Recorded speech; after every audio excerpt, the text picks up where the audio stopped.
Sensory diet आखिर होती क्या है, सेंसरी डाइट कैसे बनाई जा सकती है, कौन बनाता है, इन सारे सवालात का जवाब इस वीडियो में देखते हैं। सेंसरी डाइट बेसिकली उन बच्चों के लिए होती है जिनका सेंसरी इम्बैलेंस होता है, हाइपो हो या हाइपर हो, दोनों सूरतों के अंदर उन बच्चों को सेंसरी इनपुट दिया जाता है। प्राइमरीली ये ऑक्यूपेशनल थेरेपिस्ट आपको या सेंसरी इंटीग्रेशन की ट्रेनिंग अगर किसी थेरेपिस्ट ने की हुई है तो वो आपको मदद कर सकता है ये बनाने में। कुछ बेसिक प्रोटोकॉल्स ऐसे होते हैं जो आप हर बच्चे को इंट्रोड्यूस करवा सकते हैं, जैसे वेस्टिबुलर का हो गया, प्रोप्रोसेप्टिव हो गया, इंटेरोसेप्टिव हो गया।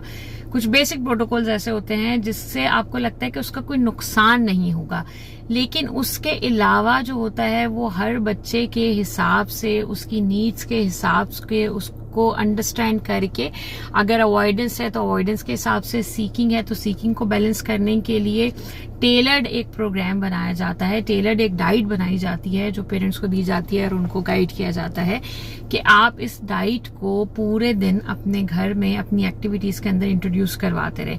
अगर टेक्सचर की बात है, अवॉइडेंस है तो किस तरह से उसको टेक्सचर से इंट्रोड्यूस करवाना है, कंफर्टेबल करना है। अगर बहुत ज्यादा सीकिंग है, जैसे अमूमन बच्चों में बहुत ज्यादा माउथिंग होती है, तो अगर बहुत ज्यादा माउथिंग है तो उसके लिए आपने क्या एक्सरसाइज करनी है, कितना टाइम करनी है, कैसे करनी है, ये आपको गाइड किया जाता है। अच्छा, ये जानना क्यों जरूरी होता है, क्योंकि देखें बहुत दफा पेरेंट्स ये कहते हैं कि जी मेरा बच्चा माउथिंग करता है, मैं उसको च्यूइंग ट्यूब दे रहा हूँ लेकिन फिर भी ठीक नहीं हो रहा, मैं उसको शेविंग फोम एक्टिविटी करवा रही हूँ, या ये तो बहुत कॉमन सुनने में आता है कि मेरा बच्चा स्विंग करता रहता है फिर भी वो हाइपर एक्टिव है।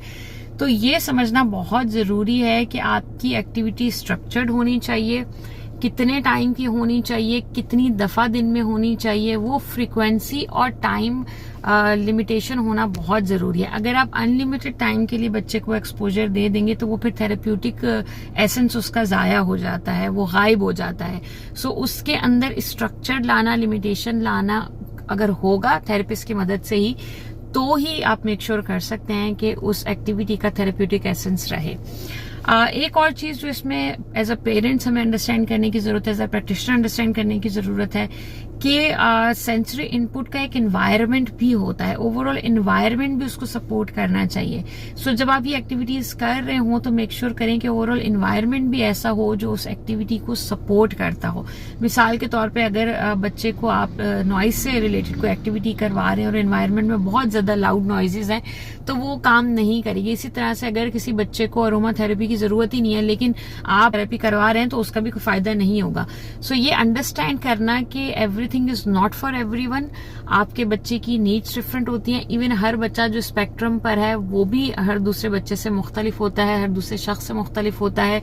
ऐसा नहीं है कि अगर सब स्पेक्ट्रम पे हैं तो उन सबकी नीड्स एक जैसी हैं।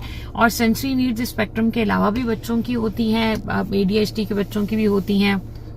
लर्निंग या ग्लोबल डेवलपमेंटल डिलेज के जो बच्चे होते हैं उनके अंदर भी सेंसरी इश्यूज होते हैं। हाइड्रोसेफेलिस में, माइक्रोसेफेलिस में भी सेंसरी इश्यूज होते हैं। लेकिन आपको ये देखना पड़ेगा कि आपके बच्चे की सेंसरी इश्यूज कौन से हैं, सेंसरी इम्बैलेंसमेंट कहाँ पर है, और उसके हिसाब से आप थेरेपिस्ट की मदद से टेलर्ड प्रोग्राम बनवा सकते हैं। ये बात जहन में रखें कि आपने अपने आप को इतना एजुकेट करना है, अपने आप को इतना हैंड्स ऑन करना है कि हर दफा ऐसा ना हो कि आपके बच्चे को कोई सेंसरी चैलेंज आए तो आपको दोबारा जो है वो थेरेपिस्ट के पास ही भागना पड़े। जो मेजर चैलेंजेस या इश्यूज आते हैं उसके पास, उसकी वजह से थेरेपी कराने में कोई हर्ज नहीं है, लेकिन आपके पास हैंड्स ऑन एक्टिविटीज भी होनी चाहिए। आप खुद भी अपने आप को इतना एजुकेट करें ताकि आपके लिए बहुत ज्यादा आसानी हो। ये बात जहन में रखनी चाहिए कि सेंसरी इश्यूज जो हैं या सेंसरी इम्बैलेंसमेंट जो है वो टाइम के साथ चेंज होती रहती है। अगर आज आपके बच्चे के माउथिंग इश्यूज आ रहे हैं तो हो सकता है 3 महीने बाद, 4 महीने बाद हैंड फ्लैपिंग का आ जाए, टिपटो का आ जाए, टेक्सचर का आ जाए, अवॉइडेंस आ जाए, लॉइड नॉइसेस का अवॉइडेंस आ जाए। सो ये हर टाइम के साथ वेरी करता है। आप इसको लिमिटेड नहीं कर सकते कि अगर आपके बच्चे में एक ही तरह का सेंसरी इश्यूज है तो वो वही रहेगा।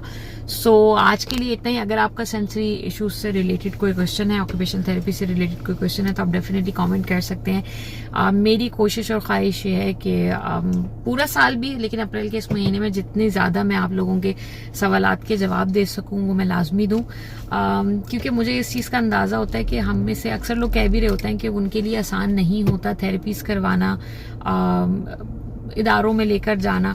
इसीलिए मेरी कोशिश होती है कि मैं इस तरह की सजेशंस दूं जो पेरेंट्स खुद फॉलो कर सकें।